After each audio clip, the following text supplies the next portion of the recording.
Hello there, world of tankers, and welcome to the channel. I'm your host, Droodles Bullets, and in today's video, I'll be playing in the E100. This is a Tier 10 German tech tree heavy tank, and it's a vehicle that features an incredibly high alpha, 680. That means that this tank has the highest damage per shot for a heavy tank, basically in the game.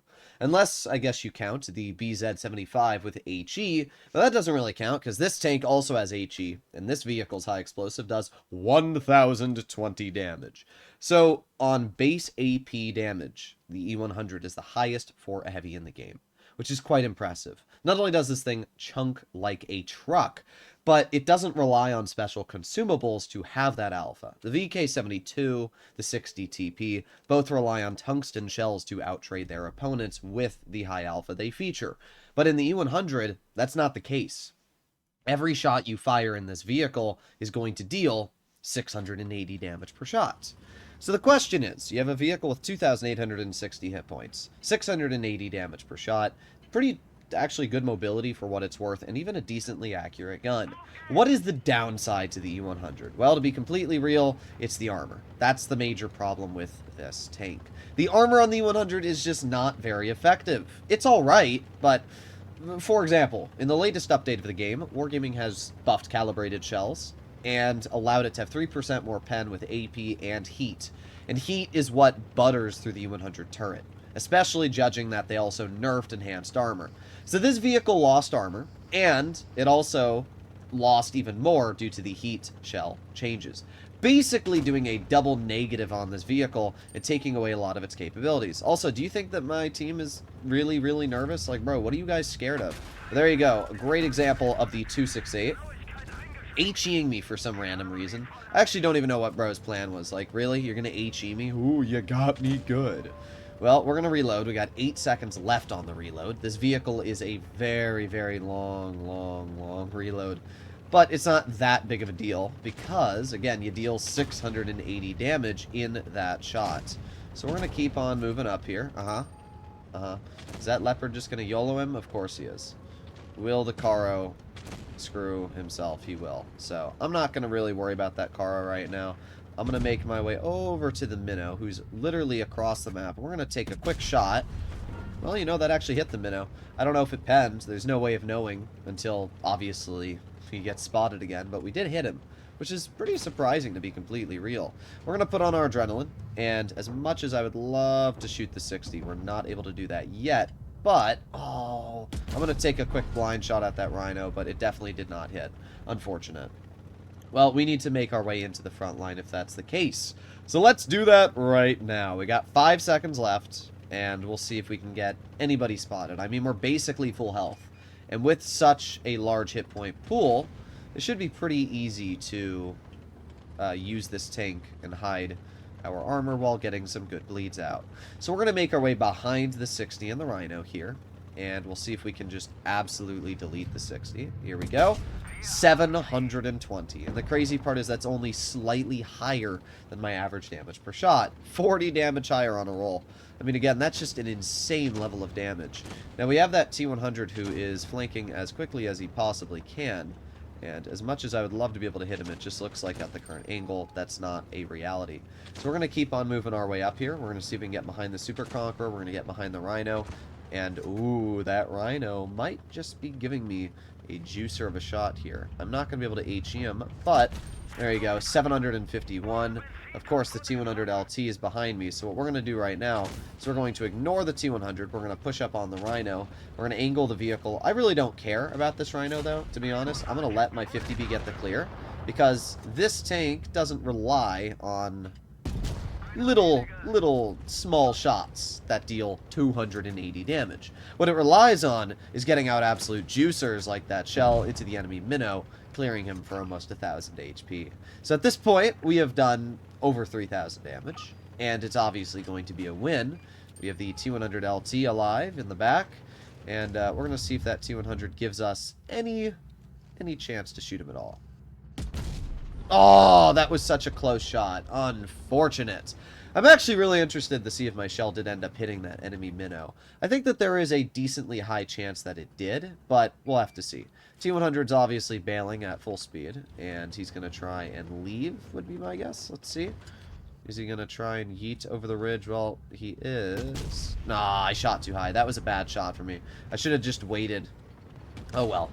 The T-100 is just going to keep on running, and it looks like he's actually going to go low, which is a really interesting play. We're going to reload in just a couple seconds here. 3, 2, 1, and see ya! Okay, well, we actually got the shell out, so I can't get too mad. That shell in the back there was bad for me. I aimed a little bit too high when I should have aimed lower. It's just hard to tell how the ridgeline's going to yeet his tank through the hills.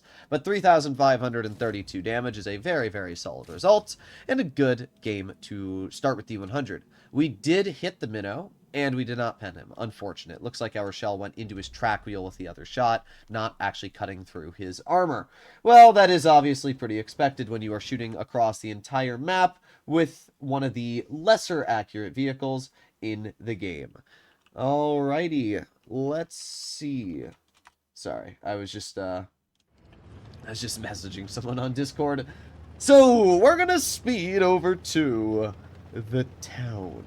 And we got BZ75, we got a grill, we got an Amex. I mean, this is a decent matchup, but we have vehicles that can fall apart really quickly, and that means we got to be careful. Thankfully, our Object 140 is making his way to mid. The question is he going to be able to work that position properly, or is he going to kill himself? Well, we can see the Sheridans over here, which is not a great start for the Sheridan. However, our grill is also making a rather weird play. He's playing very aggressive, and there you go. Great play from the grill. Gee, I too love losing a third of my vehicle's hit points right in the beginning of the battle. Well, we got the V4 off to the flank, and we get shot for a decent chunk. Nothing I could have done about that, though, so it really doesn't matter. We have the V4 crossing. There you go. Nice 582 shot. Was a pretty big low roll, though, but we were still able to get out a very, very nice chunk off of that enemy. Wow, our grill is already a one-shot. That's really impressive. You gonna poke the E4 and just die? Yep, there you go. Great play. What a skilled player, bro. All right, well, let's aim it on the Sheridan. Bye-bye. Wow, looks like both the grill and the Sheridan are equally stupid, so you don't win anybody here. Let's reload again, and we got 4 seconds left. 3, 2, 1, and there you go. We have a shell. I do not think that E4 is going to poke it. I just don't see a world where that E4 would poke when I'm sitting here. So we're going to move up ourselves. We're going to see if we can squeeze to the side of these players. Let's see if we can do that right now. Got the E4 chilling there. Let's just keep on going up. Ah, there it is. The Hori in the back. Well, we get a nice 670 damage shell into the Hori. I should have known the Hori was going to camp back there, but it is just funny how cringe that tank destroyer is. Does not care about your armor whatsoever, and it definitely takes away some of the capabilities a vehicle like the E100 may feature. Now, we have the 777 off to the side, and I'm going to aim in on that 777. There you go. 698 juicer. Again, the alpha damage is just incredible on this vehicle. The fact that I can roll what is a pretty healthy vehicle just so much is insane. The problem is our team sucks. What a surprise, right? What an absolute shocker. Well, nothing I can really do about it. There you go. Nice 690 damage shot, and we lose 938 because we really love the Yo and its fair and balanced damage capabilities. I don't understand how Wargaming allows the Yo to deal 900 freaking damage in 1.7 seconds. I really don't get it. There's nothing fair or balanced about that vehicle. Well, we have the 777, we have the 60 TP, but we do get an 850 damage shot out into the enemy 60 before we do end up dying. And while this vehicle's armor can be pretty good, at the end of the day, how good is a different question all on its own. We're going to angle our vehicle here, we're going to put on our adrenaline, and we're going to, well, we're going to see if we can maybe hatch. There you go. Nice hatching shell into the enemy 60. We did 4,800 damage. I mean, we did pretty good. But one thing you'll notice about the 100 is the armor did not do anything. Our lower plate got penned everywhere. The side armor got cut through. And that's really the only problem with the 100 is that its armor is, it's a little bit lackluster now. I really wish that its turret was maybe 10 millimeters thicker, and that would allow it to get some better bounces. Maybe the lower plate was about 10 millimeters thicker as well. But hey, when you deal 4,800 damage and you block 1,500, there's really not much else you could have done in that result. I mean, look at my joke of a team.